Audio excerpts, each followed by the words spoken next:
ನೋಡಿ, ಈಗ ಏನು ಅವರು ಮಿಸ್ಸಿಂಗ್ ಇದ್ದಾರೆ ಅಂತ ಸಾಕಷ್ಟು ಪತ್ರಿಕೆಯಲ್ಲಿ ಮಾಧ್ಯಮದಲ್ಲಿ ಬಂದಾಗ ಅದನ್ನು ಪರಿಶೀಲನೆ ಮಾಡಿದಾಗ ಅವರು ಒಂದು ಲಿಖಿತ ಮೂಲಕ ಅರ್ಜಿಯನ್ನು ಬರೆದುಕೊಟ್ಟಿದ್ದಾರೆ. ನಾನು ತುರ್ತಾಗಿ ಮನೆಗೆ ಹೋಗಬೇಕು ಅಂತ ಅವರ ತಂದೆಯವರ ಅನಾರೋಗ್ಯದಿಂದ. ಅದನ್ನೇ ನಾವು ತಮಗೆ ತಿಳಿಸಿದ್ದು. ಅವ್ರ ಅಫಿಷಿಯಲ್ ಫೋನ್ ಸ್ವಿಚ್ ಆಫ್ ಇತ್ತು. ಬೇರೆ ನಂಬರಿಂದ, ಒಂದು ಖಾಸಗಿ ನಂಬರಿಂದ ಮಾತನಾಡಿ ಆವಾಗ ಅವರು 2 ದಿನದಲ್ಲಿ ಬರ್ತೀನಂತ. ಇದು ಮೊನ್ನೆ ಏನು ಶನಿವಾರ ನಡೆದಂಥ ಘಟನೆ. ಅದು ನಾಳೆ ಬರ್ತಾರಾ ನಾಡಿದ್ದು ಬರ್ತಾರಾ ಅದು ಅದ್ರ ಬಗ್ಗೆ ಹೆಚ್ಚು ಮಾಹಿತಿ ನನಗೆ ಇಲ್ಲ. ಆದರೆ ಏನು ಮಿಸ್ಸಿಂಗ್ ಆಗಿದ್ದಾರೆ ಅಥವಾ ಓಡೋಗಿದ್ದಾರೆ ಅಂತ ತಾವು ಏನು ವರದಿಗಳು ಬರ್ತಾಯಿತ್ತು, ಅವರು ಲೀವ್ ಹಾಕಿದ್ದಾರೆ ಅಂತ ಅಷ್ಟೇ ನಾವು ಹೇಳ್ತಾ ಇರೋದು. ಅದು based on his letter and based on his communication to the government. ಇದ್ರ ಜೊತೆ ಇದು ಇಡಿ ಕೂಡ ಅವ್ರ ಮನೆಗೆ ದಾಳಿ ಮಾಡಿದೆ. ಇಲ್ಲ ನೋಡಿ, ಅದು KPSC ಪ್ರಕರಣದ ಬಗ್ಗೆ ಸರ್ಕಾರ ಯಾವುದೇ ರಾಜಿ ಇಲ್ಲ. There is no compromise on that. ಯಾರು ಉಪ್ಪು ತಿಂದಿದ್ದಾರೆ ನೀರು ಕುಡಿಲೇಬೇಕಾಗ್ತದೆ. ಅದು KPSC ಅಧ್ಯಕ್ಷರು ಇರ್ಬೋದು, ಅದು ಕಂಟ್ರೋಲರ್ ಇರ್ಬೋದು, ಅಥವಾ ಬೇರೆ ಯಾವ ಸಿಬ್ಬಂದಿಗಳನ್ನ ಇರ್ಬೋದು. ಯಾಕಂದರೆ ಯುವಕರ ಭವಿಷ್ಯ ಜೊತೆ ಚೆಲ್ಲಾಟ ಮಾಡುವ ಅಧಿಕಾರ ಯಾರಿಗೂ ಸರ್ಕಾರ ಕೊಟ್ಟಿಲ್ಲ, ಕಾನೂನು ಸಂವಿಧಾನ ಕೊಟ್ಟಿಲ್ಲ. Nobody is above the law. ಅದು ಚೇರ್ಮನ್ ಇರ್ಬೋದು, IAS ಆಫೀಸರ್ ಇರ್ಬೋದು, ಬೇರೆ ಯಾವ ಸಿಬ್ಬಂದಿಗಳನ್ನ ಇರ್ಬೋದು. ಸೊ ಅವ್ರು ಏನೇ ಎನ್ಕ್ವೈರಿಗಳು ಇದ್ರೂ ಕೂಡ ಅವ್ರು ಎದುರಿಸೋಕ್ಕೆ ತಯಾರಿರ್ತಾರೆ. ಎಲ್ಲಿ ಹೋಗ್ತಾರೆ ಯಾರ ಅಧಿಕಾರಿಗಳು? ಇಂಡಿಯಾನಲ್ಲೇ ಇರಬೇಕಲ್ಲ. ಜ್ಞಾನೇಂದ್ರ ಈಗ ಎಸ್ಕೇಪ್ ಆಗಿರೋದೇ ಹಲವು ಅನುಮಾನಕ್ಕೆ ಕಾರಣ ಆಗಿರುತ್ತೆ. ಅದು ಒಪ್ತೀನಿ. ಪರ್ಸೆಪ್ಷನ್ ವೈಸು ನೀವು ಹೇಳ್ದಂಗೆ ಈ ಸಾಂದರ್ಭಿಕವಾಗಿರುವಂಥ ಈ ಸಂದರ್ಭಗಳು ನೋಡಿದ್ರೆ ಖಂಡಿತವಾಗೂ ಅನುಮಾನಾಸ್ಪದ ಮಾಡಿಕೊಡ್ತೇವೆ. ಆದರೆ ಅವರು ಪತ್ರನೂ ಬರೆದಿದ್ದಾರೆ. ಮೊನ್ನೆ ಅವರು ನನಗೆ ಸಂಪರ್ಕ ಕೂಡ ಬಂದಿದ್ದಾರೆ. ಅದಾದಮೇಲೆ ನಾನು ಮಾಡೋಕ್ಕೆ ಹೋಗಿಲ್ಲ. ಪತ್ರ ಯಾರಿಗೆ ಬರ್ತಿದ್ದಾರೆ? ಬಹುಶಃ ಅವರ ಡಿಪಾರ್ಟ್ಮೆಂಟ್ ಹೆಡ್ಡಿಗೆ ಬರ್ದಿರ್ತಾರೆ, ಸೆಕ್ರೆಟ್ರಿಗೆ ಬರ್ದಿರ್ತಾರೆ. ಬಿಕಾಸ್ ಈ ರಿಪೋರ್ಟ್ಸ್ ಟು ಈ ಸೆಕ್ರೆಟ್ರಿ. ಸೊ ನನ್ನ ಪ್ರಕಾರ ಅವ್ರು ಸೆಕ್ರೆಟ್ರಿಗೆ ಬರ್ದಿದ್ದಾರೆ. ಪೊಲೀಸ್ ಇಲಾಖೆ, ಗೃಹ ಇಲಾಖೆ ಏನಾದರೂ ಅವ್ರು ಟ್ರೇಸ್ ಮಾಡೋಂಥದ್ದು ಆ ಥರದ್ದು ಏನಾದರೂ ಮಾಡ್ತೀವಿ? ಇಲ್ಲ, ನೋಡಿ ಅವರೇ ಬಂದು ಸರ್ಕಾರಕ್ಕೆ ಹೇಳಿದಾರಲ್ಲ ನಾವು ಬರ್ತಾ ಇದ್ದೀವಿ ಅಂತ. ಸೊ ಅದು ಏನಿದ್ರು ಕೂಡ ವಿ ಆರ್ ಮಾನಿಟ್ರಿಂಗ್ ಎವ್ರಿಥಿಂಗ್. ಇಡಿದವರು ನಿನ್ನೆ ನಮಗೆ ಒಂದು ಪತ್ರ ಬರೆದಿದ್ದಾರೆ, ನಮಗೆ ಸಹಕಾರ ಬೇಕು ಅಂತ. ಸಂಪೂರ್ಣವಾಗಿ ನಾವು ಅವರಿಗೆ ಸಹಕರಿಸ್ತಾ ಇದ್ದೇವೆ. ನಾನು ಹೇಳ್ದಂಗೆ KPSC ವಿಚಾರದಲ್ಲಿ ಯಾವುದೇ ವಿನಾಯಿತಿ ಇಲ್ಲ, ಯಾವುದೇ ರೀತಿಯಾದಂಥ ರಾಜಿ ಇಲ್ಲ. ನಮ್ಮ ಯುವಕರ ನಿರೀಕ್ಷೆ ಭಾಳ ಇದೆ. ನಾವು ಸರ್ಕಾರಿ ಹುದ್ದೆಗಳನ್ನು ಭರ್ತಿ ಮಾಡ್ತೀವಿ ಅಂತ. And we are committed to that.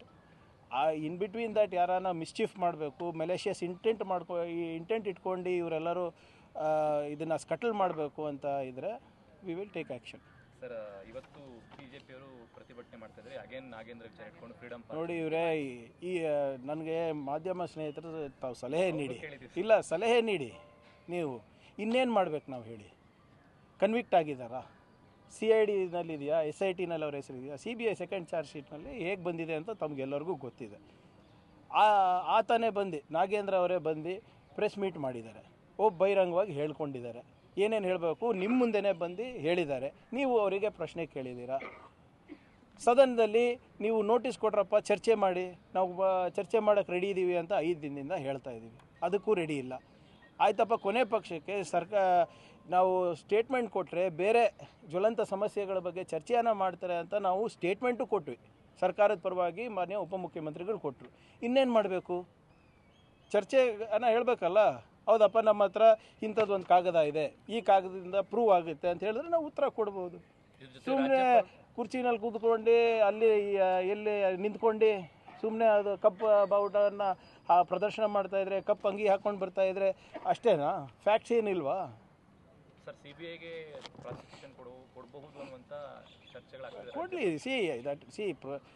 Prosecution ಅಂದರೆ ಏನಿವ್ರೆ, it's a legal process to commence criminal proceedings.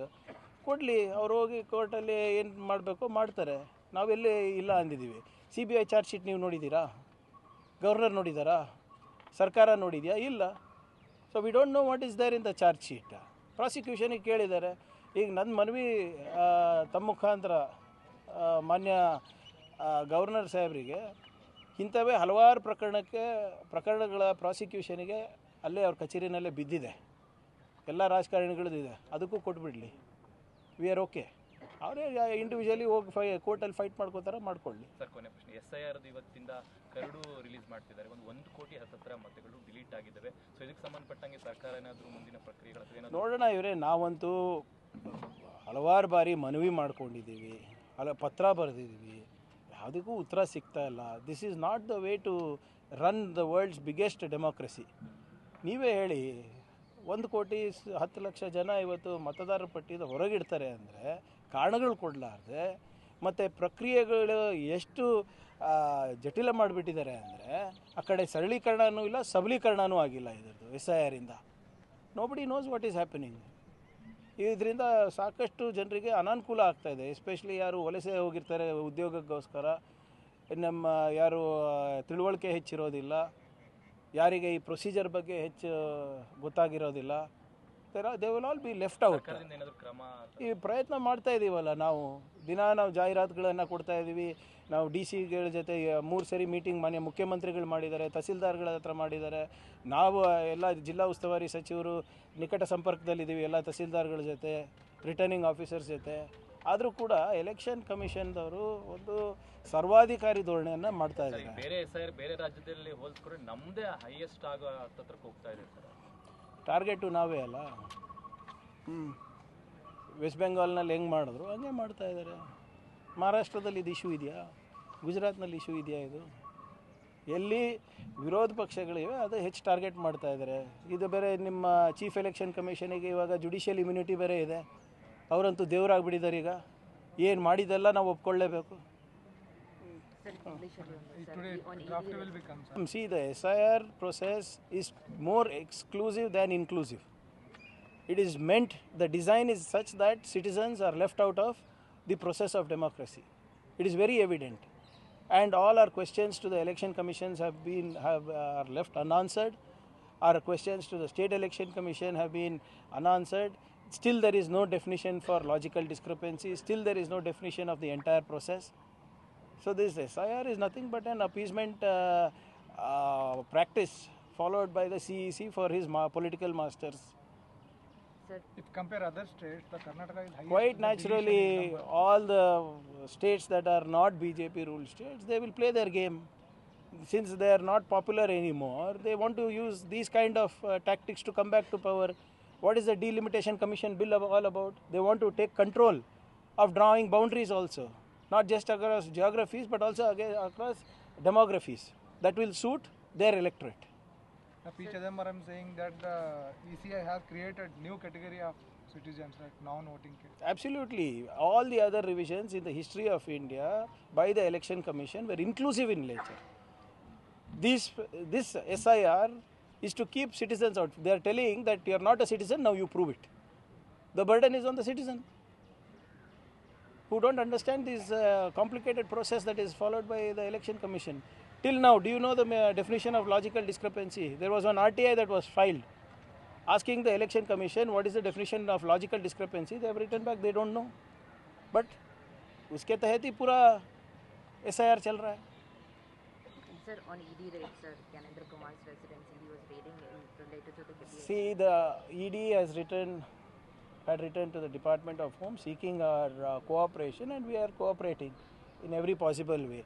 There is no compromise with respect to the Karnataka Public Service Commission scam. Already the chairman is in the dock. We have given aid and advice to the governor to ensure that the chairman